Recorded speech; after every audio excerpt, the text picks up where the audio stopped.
Hello everyone. Today I wanted to tell you my Ehlers-Danlos syndrome diagnosis story. And for anyone who's confused about what Ehlers-Danlos syndrome is a connective tissue disorder. There are 14 different types of EDS.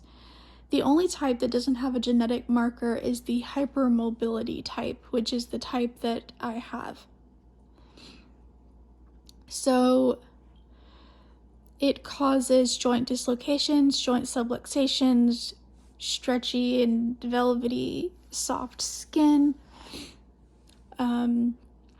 It is a systemic condition that can cause things like gastroparesis, postural orthostatic tachycardia syndrome, mast cell activation syndrome, and it can cause all of those things and more.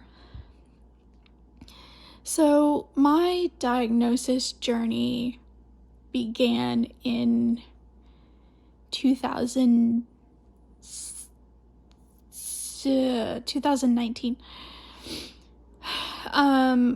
It was actually 2018 when a doctor suggested to me that I could have EDS.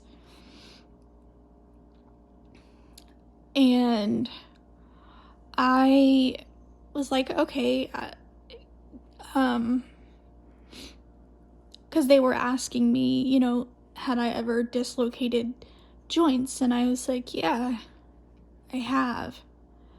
And they saw my hypermobility and they said, oh, you could have this, it might be worth looking into. And so then I went to an autonomic neurologist because I was looking into the possibility of POTS, which I will make another video on that journey. And so I went to a geneticist in 2019, and it was a virtual visit, but she was still able to do the Biden score, which is where they test you for all kinds of they basically test you for generalized joint hypermobility. And I scored an 8 out of 9 on the Biden scale. And she asked me about subluxations, dislocations, family history, and so then we did genetic testing, and I didn't have any of the variants for any of the other types. So we ruled it was EDS hypermobility type. I was really active in sports when I was at the Illinois School for the Visually Impaired. I did swimming, wrestling, goalball, cheerleading, forensics, which is speech. I tried track but didn't really like it. I found that it made my subluxations and dislocations of my knees and ankles worse, and so I quit, which my coaches weren't very happy about. But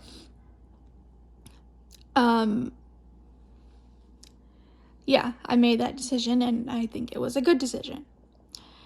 And now I look back and I realize why sports were why I was so athletic. It was because of my hypermobility.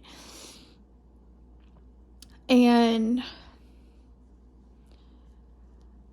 I, for a while I had doctors that were dismissive, and they're like, oh, that's a really rare condition, or they called it hypermobility syndrome, which isn't even correct terminology today. And I, finally got a referral to pain management, and they wanted to do lidocaine or ketamine infusions, but my insurance wouldn't approve the lidocaine, and they weren't approved to do ketamine. So I'm basically on a muscle relaxer for now, which keeps my muscles from being tight, but I also have to be careful with that because it can loosen my muscles too much and then they can't support my joints as well. But I'm kind of limited on the options for pain management, and I've tried gabapentin, and that med was not a good idea. And I've heard some really awful things about Lyrica for nerve pain, and yeah, no, not gonna go down that route. But I am now, waiting on my custom wheelchair to be built and then delivered to me. And hopefully it's going to help better my quality of life.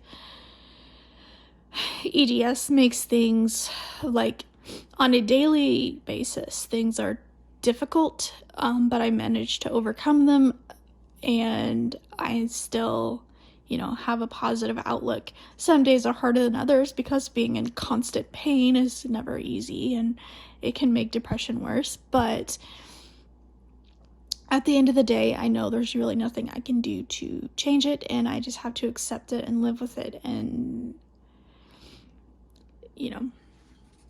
so I make modifications. My insurance will not approve ring splints, so I'm hoping that I can get some eventually to help my fingers from subluxing and dislocating. And yeah,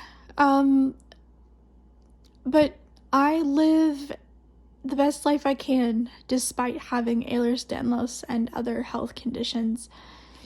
And if anyone has any questions, you can leave them in the comments, and I would be more than happy to answer them. And thanks for watching. If you liked the video, give it a thumbs up and subscribe if you are new.